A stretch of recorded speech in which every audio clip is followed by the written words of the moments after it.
याच्या पलीकडे यांचं दुसरं राजकारण नाही आहे.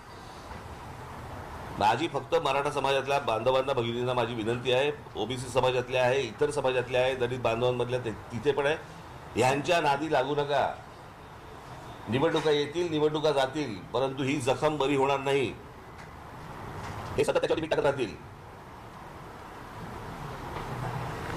मी अनेकदा सांगत आलो, अरे एक आपण उदाहरण म्हणून पकडूया. मी मगाशी जे बोललो तुम्हाला, महाराष्ट्रासारखं सक्षम राज्य, याच्यामध्ये तर उद्योगधंदेचा हा भाग आहेच. एक तुम्हाला उदाहरण म्हणून सांगतो. उदाहरण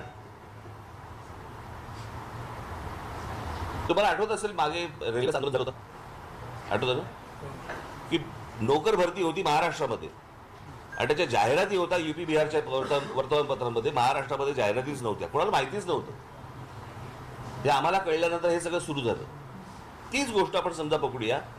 एक त्यातला एक पार्ट सांगतो, महाराष्ट्राच्या सुबत्तेचा एक पार्ट. मुंबई, ठाणा. मी ठाणा म्हणजे ठाणे जिल्ह्यामध्ये 8 महानगरपालिका आहेत, त्यातलं मी फक्त ठाणे शहर पकडतोय. हां, मी बाकीच्या महानगरपालिका पकडत नाहीये. मुंबई, ठाणा, पुणा, नाशिक, नागपूर.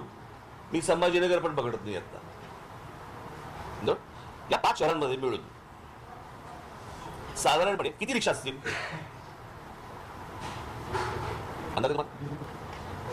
साधारणपणे 90 लाख ते 1 कोटी त्या आसपास रिक्षा आहेत. त्यातले जवळपास 60% ते 70% हे रिक्षा चालवणारे परप्रांतातील लोक आहेत. आता माझ्या महाराष्ट्रामध्ये परवाने मिळत आहेत हे त्यांना असं नसतंय, पण माझ्या महाराष्ट्रामधल्या ग्रामीण भागामधल्या तरुणांना ही गोष्ट समजत नाहीये की महाराष्ट्र राज्य सरकार हे परवाने वाटते. हे काय आजकाल मधली गोष्ट नाहीये, हे गेल्या 10-15 वर्षातली गोष्ट म्हणतो मी तुम्हाला. पण महाराष्ट्र राज्य सरकारकडनं या गोष्टी दिल्या जात आहेत. आज मला साधी गोष्ट सांगा, 1 कोटी मुलांना या नुसत्या 5 शहरामध्येच काम मिळालं असतं.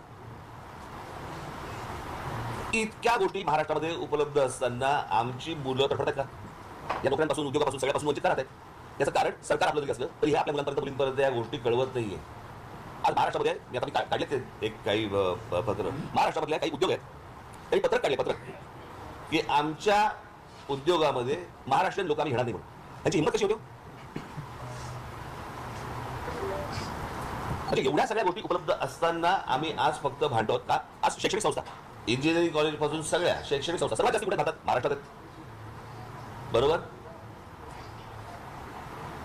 त्या शैक्षणिक संस्थांचे मालक कोण आहेत? बहुतांश मराठा समाजातले, बरोबर ना? आहेत ना? तरी मराठा समाजातली अनेक मुलं, लाखो मुलं ही शिक्षणापासून वंचित आहेत. ह्यांना कोण विचारणार प्रश्न? हे यांनी या सगळ्या गोष्टी सत्तेत उभ्या केल्या, यांना कोणी विचारणार? म्हणजे ह्यांना कोणी विचारायचं नाही. सरकारच्या बाजूने हे यांच्या राजकीय पोळ्या भाजत बसणार, कोणाच्या खांद्यावर बंदुका चालवणार आणि इथे आम्ही डोकी पडत राहणार समाजामध्ये. मला असं वाटतं महाराष्ट्रातला समाज हा सुज्ञ आहे, त्याला या सगळ्या गोष्टी समजतायत, समजतील. आणि मला, तुम्ही सगळे पत्रकार बांधवात, मला तुम्हाला तेवढं सांगायचं, तुमच्यातले जे काही अशा प्रकारचे विष होणारे किडे असतील, मला असं वाटतं त्यांना तुम्हीच वेळीच बाजूला सारणं गरजेचं आहे किंवा त्यांना एक्सपोज करणं गरजेचं आहे. हे एकदा हाताबाहेर पत्र गेलं ना, नंतर आवरता येणार नाही. म्हणजे कालचा जो प्रसंग झाला तुमच्या ह्याच्यातला, कुठला, बीडला, त्याच्यात 3 पत्रकार सापडले तर ती कोटी पत्रकारिता आहे.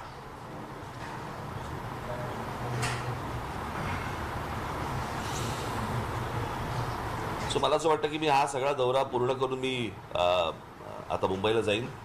20 तारखेला माझा विदर्भाचा दौरा सुरू होईल. बघू काय विघ्न आणतात ते, आणि ते विघ्न त्यांच्या काळात कशी घालता येतील ते आम्ही पाहू. संविधान बदलायचा जे मुद्दा तुम्ही मांडता ते भाजपच्या खासदारांनी सुरुवातीला बोलले होते. भाजपवाले तर म्हणतात